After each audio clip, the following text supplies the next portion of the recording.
Bueno, nos metemos en la primera de las entrevistas que tenemos programadas para ustedes esta mañana. Hace algunos días atrás les contábamos un caso que realmente estremeció conocer los detalles de una familia que vivía en condiciones de semiesclavitud. Esto ocurrió en la Floresta, allí en la Costa de Oro.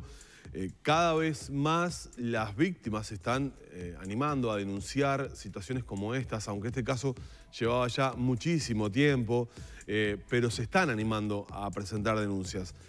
¿Cómo se está trabajando desde la Unidad de Víctimas y Testigos de la Fiscalía, justamente con casos tan complejos y delicados como estos? ¿Qué pasa con los casos? ¿Han aumentado? ¿Qué pasa con la atención a las víctimas? ¿Ha aumentado? ¿Cómo hace la Unidad de Víctimas y Testigos para discernir en qué caso brindar atención justamente? Bueno, todos estos temas los vamos a abordar a partir de este momento con la directora de la unidad, que es Mariela Solari, que nos acompaña una vez más esta mañana en Arriba Gente. Mariela. Buenas. Gracias por venir. Muchas gracias por la invitación. Antes de entrar en el caso concreto, o por lo menos el disparador para la charla, las víctimas de delitos son decenas de miles. ¿Cómo ustedes hacen ese discernimiento en cuanto a quién a atender o a quién no eventualmente? ¿Qué ponderaciones tienen a la hora de abordar una situación? Bien, primero que siempre es un discernimiento bastante complejo, porque todas las personas que llegan al sistema penal llegan a partir de ser víctimas de situaciones muy violentas que irrumpen en su vida, ¿no? Quizás irrumpen como por ejemplo son los homicidios, las rapiñas, los copamientos. En los casos de violencia doméstica y delitos sexuales, en general vienen siendo situaciones más crónicas, entonces el tratamiento de esas víctimas y de esas situaciones son diferenciales. La unidad de víctimas tiene un criterio que se definió desde que empezó a funcionar el nuevo Código del Proceso Penal, que tampoco es novedoso para el país en cuanto al criterio de atención a víctimas, sino que es algo que en todos los países donde funcionan sistemas acusatorios los criterios son similares, que tiene que ver con determinar las víctimas que se les denomina especialmente vulnerables. ¿Qué quiere decir esto? Hay que evaluar el grado de afectación que tiene esa víctima, el grado de dependencia que muchas veces tiene, por ejemplo, con el ofensor. No es lo mismo una situación de violencia sexual con un niño pequeño que con una persona adulta. Las dos son graves, pero requieren dispositivos de atención diferentes. Y lo otro que me parece que es un punto clave y fundamental es que el trabajo de la unidad de víctimas nunca es un trabajo en soledad. ¿Qué quiero decir con esto? Por ejemplo, el caso que trajeron ustedes como disparador, como decías tú, es fundamental el trabajo con equipos técnicos de otras instituciones que son las que conocen del territorio lo que está pasando y que acercan a la justicia estos casos y que después nuevamente siguen trabajando con estas familias en el territorio. Por ejemplo, en este caso que tú mencionabas, fue fundamental el rol de INAU, fue fundamental el rol de los prestadores de salud, tanto con los niños como con la señora, con la mamá de los niños. Entonces, el trabajo tiene que ver con un trabajo coordinado y además, obviamente también estamos atentos a la priorización que hacen los equipos fiscales en el proceso de investigación. La unidad de víctimas trabaja en conjunto con los equipos fiscales, que son los que dirigen la investigación y también son ellos los que determinan la necesidad del trabajo de la unidad en determinados casos o en determinadas investigaciones que, por las características de los delitos que se investigan, las víctimas requieren una atención especial. Porque el grado de afectación, el claro ejemplo son los delitos sexuales, ¿verdad? Ahí hay una priorización que hay que hacer porque para que las víctimas accedan a la justicia, que es su derecho, requieren de un acompañamiento, de una contención que les permita avanzar en un proceso que nosotros siempre decimos es que uno tiene que trabajar desde la justicia para mitigar todos los efectos de la revictimización. Pero hay un efecto victimizante que siempre va a suceder. ¿Por qué? Porque cualquier persona que atraviesa un proceso judicial revive lo que le pasó. Pero a la vez, si las víctimas están contenidas y acompañadas, eso es parte de la reparación, porque es parte de su derecho que por haber padecido una situación de tal magnitud de violencia, requieren de acceder a la justicia. ¿Cuántas personas están ahora siendo atendidas por la unidad de víctimas? Desde que inició el proceso hasta ahora, el Código del Proceso Penal en noviembre del 2017, hicimos un cierre en julio de este año, que había casi 3.800 personas atendidas y aparte son las personas que pasan por el programa de testigos protegidos. La unidad de víctimas está integrada en este momento, somos escasos recursos, somos 27 técnicos de atención directa en todo el país y un pequeño equipo de dirección que somos 3 personas. Vuelvo a insistir que la clave está también en el trabajo coordinado con los equipos técnicos de los otros organismos, ¿no? El nuevo código plantea, o ha planteado por la vía de los hechos, un desafío grande para la víctima en cuanto a que tiene que afrontar, porque lo mete de lleno como partícipe del proceso. Antes hacía la denuncia, se iba para la casa y esperaba a ver qué decía la justicia. Ahora es, digamos, actor directo en el proceso. Y eso lo obliga en algunos casos, no en todos, pero en algunos casos, tener que, digamos, tomar el coraje, la valentía e ir a una instancia judicial, o más de una, por supuesto, donde allí está su ofensor, su victimario, y tiene que contar, tiene que decir. ¿Cómo se prepara a una víctima para afrontar una instancia de esas para evitar o mitigar, revivir todo lo que le pasó? Estoy pensando, por ejemplo, en la Operación Océano, por ejemplo.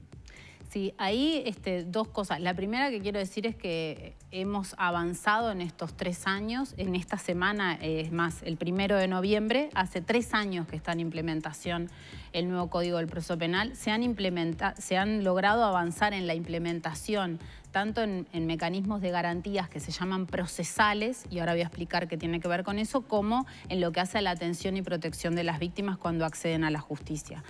Ese acompañamiento implica que existan garantías, esto que tú decías, enfrentarse con su ofensor. Eso no va a pasar en una instancia judicial porque tiene que haber justamente garantías procesales.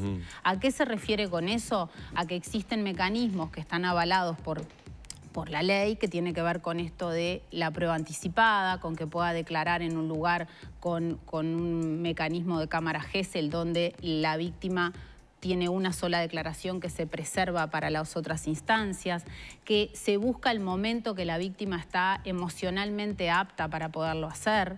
Hay instancias en las que a veces es importante poder también informar esto, porque a veces se dice, no, obligaron a la víctima a ir a fiscalía. En realidad, ir a fiscalía es un derecho que tiene la víctima para poder ir a contar lo que le pasó, ¿no? Y para que el fiscal también los fiscales tengan elementos para poder llevar eso a la instancia judicial, que es frente al Poder Judicial. ¿No? En esto de que a veces, por ser una nueva institucionalidad, también se confunde, bueno, fui a fiscalía. No, a fiscalía es la parte de la investigación. Y justamente tú traías el tema de los delitos sexuales, como es el caso de la Operación Océano, requiere de mecanismos de contención de las víctimas, que implica para la unidad, a partir de los psicólogos y los trabajadores sociales que se asignan a esos casos y trabajan con el equipo fiscal, tener varias entrevistas de contención, de apoyo, y fundamentalmente lo que requieren las víctimas es tener información sobre qué es lo que va a pasar, ¿no? La otra vez un periodista me decía, ¿ustedes convencen a las víctimas de que son víctimas? La respuesta es no. Nosotros no convencemos a las víctimas de que son víctimas. Las víctimas viven las situaciones que les han generado efectos a lo largo de su vida, y lo que nosotros hacemos es trabajar con ellas para que puedan acceder a la justicia. Y cuando digo la información es porque muchas veces no se entiende por qué hay mecanismos que demoran, por qué tengo que ir a una pericia, a él también le van a hacer pericia, por qué tengo que declarar otra vez si ya lo dije en tal lado. Y eso a veces se requiere explicar por qué y cuál es el objetivo que tiene cada instancia, porque eso es un sistema de garantías que tiene la justicia, ¿no?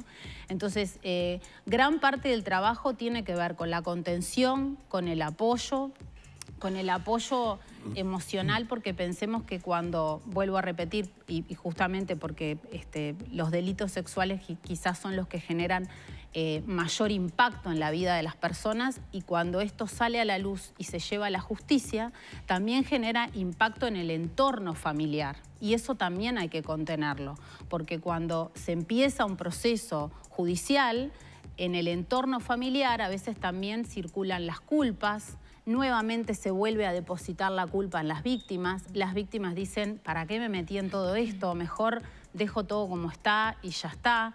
Y ahí es donde más tenemos que fortalecer, ¿no? Porque la retractación como parte de estos procesos se da cuando se reubica la culpa nuevamente en las víctimas. Concretamente, en el caso de esta familia que estaba en un régimen de semiesclavitud, ¿cómo ha sido el abordaje? El abordaje, como decía Danilo, por eso también hoy decía que se ha avanzado, pero los desafíos todavía son enormes. Y creo que si hay algo que uno ha aprendido en esta aventura de estos 3 años es también el tema de ir manejando la frustración y la satisfacción cuando hay avances. Pero la frustración en el sentido de que es una situación de larga data, entonces a uno le cuestiona mucho en cuántas cosas fallamos, porque ahí había una niña de 8 años, como hay en muchos otros casos que llegan a la fiscalía, que uno dice, bueno, ¿cuántos actores pasaron? Y acá pongo como responsabilidad de todos los que estamos en el Estado, ¿no? La educación, la salud, todos los que han pasado por la vida de esas personas, y no advertimos las señales del padecimiento de lo que estaba pasando dentro de esa familia. Señales que se dan a veces sutilmente, como en el comportamiento de los niños. Acá había adolescentes que hoy ya son grandes, y ese costo en el sufrimiento, en la psiquis de esas personas y hasta en su cuerpo, es un costo que parece ser invisible y no lo es, ¿no? Y ahí todos tenemos la responsabilidad de poder llegar antes. Entonces hay una parte que tiene que ver con cómo llegamos antes. Cuando se logra hacer la denuncia, también hay que trabajar con las víctimas para que después sostengan, ¿no? Porque si la víctima después dice no, o se va o se cambia de, ¿no? Cuando digo se va, se muda, a veces se le puede perder el rastro y no aparece. No estoy diciendo que haya pasado en este caso, lo digo por la complejidad de por qué a veces se demora también en esas instancias. Y también hay que contener mucho a los niños y a los adolescentes, porque la primer medida no puede ser la internación, por ejemplo. También hay que buscar qué otras redes personales y familiares para esos niños para que sigan teniendo contención. Entonces, en este caso particular, como decía hoy, además de cuando se inició la denuncia, la unidad de víctimas empezó a tener contacto con también las otras instituciones que ya estaban en contacto, y creo que hay instituciones que también son claves en esto, ¿no? Los prestadores de salud, el INAU, cuando muchas veces ya tiene contacto con los niños y trabaja en conjunto con la Fiscalía aportando información que acelera el proceso de investigación, ¿no? Todo ese cúmulo de información es lo que hace que muchas veces para las víctimas también sea reparador, porque se hace justicia, no se los revictimiza, hay un proceso de atención y de apoyo. Y además, el otro día también lo comentaba, que alguien me decía, bueno, pero los casos están aumentando. Si uno mira los números desde hace años, en realidad Uruguay tiene una cifra oculta que no sale a la denuncia de maltrato y de abuso hacia niños y adolescentes. La última cifra de una encuesta que hizo, la encuesta de Endis, que es una encuesta de primera infancia, el 40% de los adultos que están a cargo de la crianza de niños de menos de 4 años, 40%, responde que a veces es necesario los gritos y los golpes para que los niños se entiendan. Vuelvo a repetirlo, el 40% de los adultos que están a cargo en nuestro país de la crianza de niños menores de 4 años dicen, bueno, a veces hay que darle una paliza o unos golpes o unos gritos para que entiendan. Entonces, si ese es el sistema de creencias que tenemos de cómo hay que educar a nuestros niños basado en el castigo, es el campo fértil para que después se sigan dando otras situaciones que se van incrementando. Porque si con 4 años, para decir un no, yo creo que tengo que golpearlo, cuando tiene 12, eso se incrementa. ¿no? Entonces, y también vamos generando en los niños una forma y en los adolescentes de relacionarse basada en la violencia. Entonces, cuando pensamos en que los números aumentan, la respuesta nuestra es no tenemos evidencia para decir si aumentaron o no, porque el subregistro que siempre existió no nos permite hacerlo. Lo que sí podemos decir es que este nuevo código que hace público, ¿no?, las formalizaciones, que nos enteramos todos los días de qué es lo que pasa en la justicia, para bien o para mal, cuando se denuncian estas situaciones, es lo que también ha animado a muchas víctimas a denunciar, ¿no? Mariela, indudablemente el hecho al que hacemos referencia generó una fuerte conmoción. No en vano creo que la formalización fue por variados delitos: violación, atentado violento al pudor, violencia doméstica, trata de personas.